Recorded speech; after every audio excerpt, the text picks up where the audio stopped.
Hello future engineers, आज के इस सेशन में आपका स्वागत है। तो सीधा मुद्दे पर आते हैं। आज हम इस बात को डिकोड करने वाले हैं कि कैसे हम जंगलों से मिलने वाले बिल्कुल वाइल्ड और अनप्रेडिक्टेबल कच्चे माल को उठाकर उन पावरफुल इलेक्ट्रिकल इंसुलेटर्स में बदल देते हैं जो हमारी आज की इस पूरी मॉडर्न दुनिया को सेफ रख रहे हैं। मतलब सोचे, जंगल की लकड़ी से लेकर हाई वोल्टेज ग्रिड तक का सफर। अब जरा इस बात पर गौर कीजिए, 11,000 वोल्ट किसी भी चीज को पल भर में राख करने के लिए काफी है। ये कोई मजाक या बढ़ा चढ़ाकर बोली गई बात नहीं है दोस्तों। जमीन पर गिरी हुई एक हाई टेंशन पावर लाइन कितनी भयानक और जानलेवा हो सकती है, ये हम सब जानते हैं। और बतौर इंजीनियर यही वो ग्राउंड रियलिटी है जिसका सामना हमें हर दिन करना है। तो यहीं से एक ऐसा सवाल खड़ा होता है जो सच में दिमाग घुमा देता है।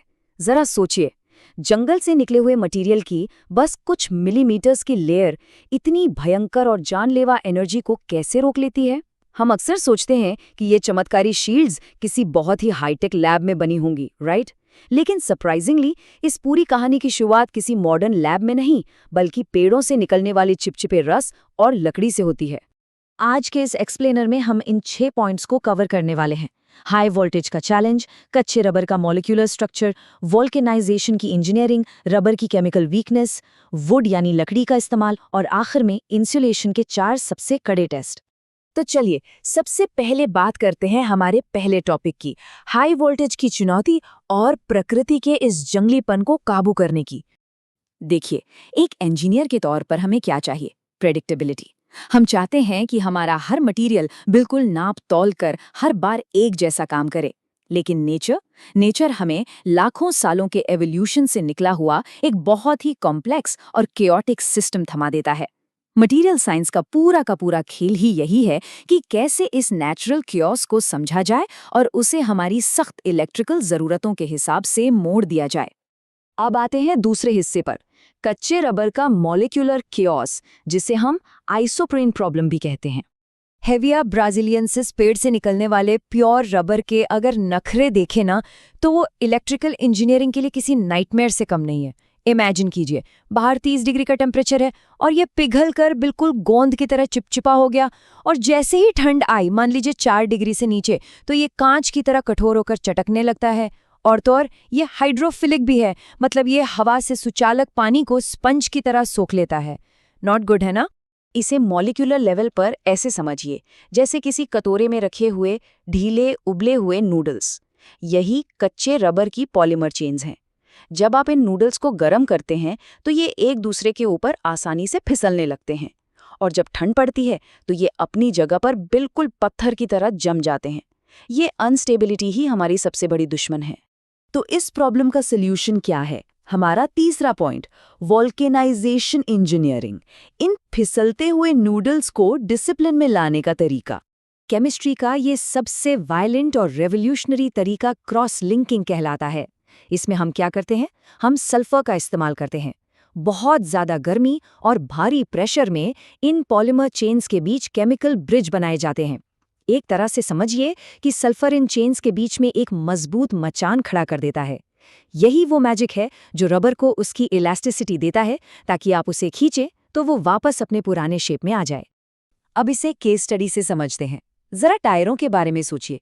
वहां बात सिर्फ गर्मी सहने की नहीं है, बल्कि मीलों तक सड़क का फ्रिक्शन भी झेलना है। इसलिए हम उसमें कार्बन ब्लैक मिलाते हैं।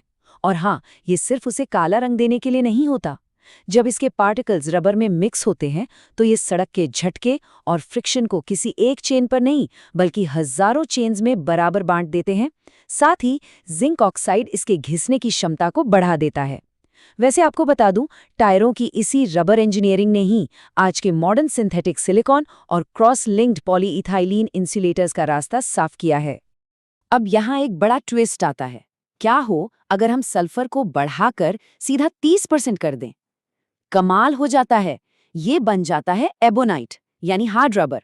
अब ये पूरी तरह से हाइड्रोफोबिक है, मतलब पानी से इसे कोई मतलब नहीं, बिल्कुल भी पानी एब्जॉर्ब नहीं करेगा। और इसीलिए भारी बैटरी कंटेनर्स बनाने के लिए इससे बेहतर कोई और चीज हो ही नहीं सकती। लेकिन इंजीनियरिंग में कोई भी चीज परफेक्ट नहीं होती। तो चलिए बात करते हैं रबर की सबसे बड़ी केमिकल वीकनेस की, द पेट्रोलियम पैराडॉक्स।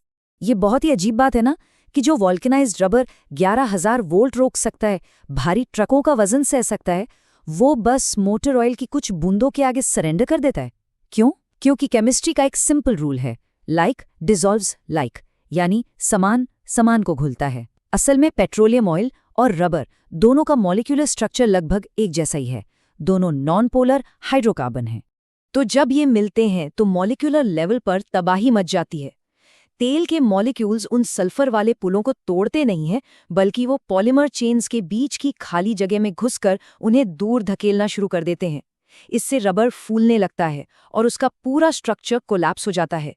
यही वजह है कि हम रबर केबल्स को कभी भी ऐसी जगह नहीं लगाते जहां पेट्रोलियम या बहुत ज्यादा हीट का रिस्क हो।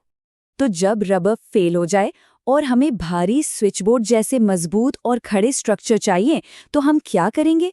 हम जाएंगे हमारे 5वें टॉपिक पर, वुड, नेचर का सबसे पुराना कॉम्पोजिट इंसुलेटर।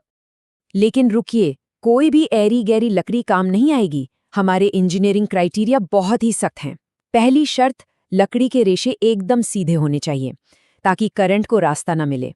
दूसरी, इसमें कोई गांठें नहीं होनी चाहिए, वरना वहां नमी छिप सकती है। तीसरी, इसमें से मीठी महक आनी चाहिए जो ये साबित करे कि इसे किसी फंगस ने नहीं खाया है। और चौथी, हमें चाहिए सिर्फ घनी हार्डवुड। चीड़ जैसी सॉफ्ट और आग पकड़ने वाली लकड़ी का तो यहाँ कोई काम ही नहीं है। पर रुको, एक प्रॉब्लम है। दुनिया की सबसे बेहतरीन हार्डवुड के अंदर भी लगभग 12% पानी भरा होता है, उसके नेचुरल पोर्स में। और हम सब जानते हैं कि पानी और इलेक्ट्रिसिटी की बिल्कुल नहीं बनती। पानी तो सुचालक है। तो इस पानी को बाहर कैसे निकालें?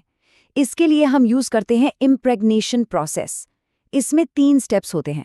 सबसे पहले हम लकड़ी को बहुत ही कंट्रोल्ड तरीके से सुखाते हैं ताकि नमी भाप बन जाए।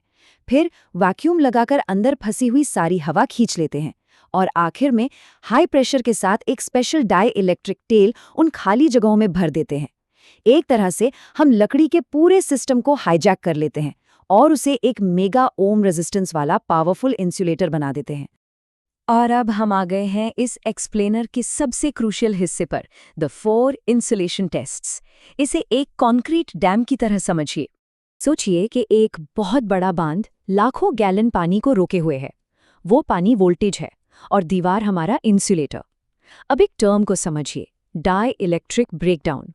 ये वो पॉइंट है जब पानी का यानी इलेक्ट्रिकल प्रेशर इतना ज़्यादा हो जाता है कि वो उस सॉलिड इंसुलेटर को चीरकर प्लाज्मा में बदल देता है और एक ज़बरदस्त स्पार्क निकलता है। ये वो पल है जब इंसुलेटर की खामोशी टूट जाती है और वो फेल हो जाता है। तो हमारी इस डैम को एक साथ कौन से 4 टेस्ट पास करने होंगे? पहला, हाई डाई इलेक्ट्रिक स्ट्रेंथ, ताकि वो स्पार्क को रोक सके। दूसरा, हाई मैकेनिकल स्ट्रेंथ, ताकि वो भारी दबाव और झटके सह सके। तीसरा, टेम्परेचर स्टेबिलिटी, ताकि वो गर्मी में पिघले नहीं। और चौथा, सबसे ज़रूरी, वो बिल्कुल भी पानी ना सूखे। इन चारों इम्तिहानों में एक साथ पास होने के लिए ही हमें नेचर की इन आम सी चीज़ों पर इतनी हैवी केमिकल इंजीनियरिंग करनी पड़ती है। तो दोस्तों, इस सेशन को ख़त्म करने से पहले मैं आपके लिए एक बड़ा सवाल छोड़ना चाहता हूँ। क्या आपको लगता है कि लैब में बने आज के ये नए एडवांस्ड सिंथेटिक पॉलीमर्स कभी नेचर की उस करोड़ों साल की इवोल्यूशनरी इंजीनियरिंग को पूरी तरह पछाड़ पाएंगे? या फिर सुपर ग्रिड्स और क्वांटम कंप्यूटिंग के इस फ्यूचर में भी नेचर ही वो अल्टीमेट ब्लूप्रिंट रहेगी जिसकी हम सिर्फ नकल कर सकते हैं? इस बारे में ज़रूर सोचिएगा। आज के लिए बस इतना ही। सीखते रहिए और इस एक्सप्लेनर में मेरे साथ जुड़ने के लिए बहुत बहुत शुक्रिया।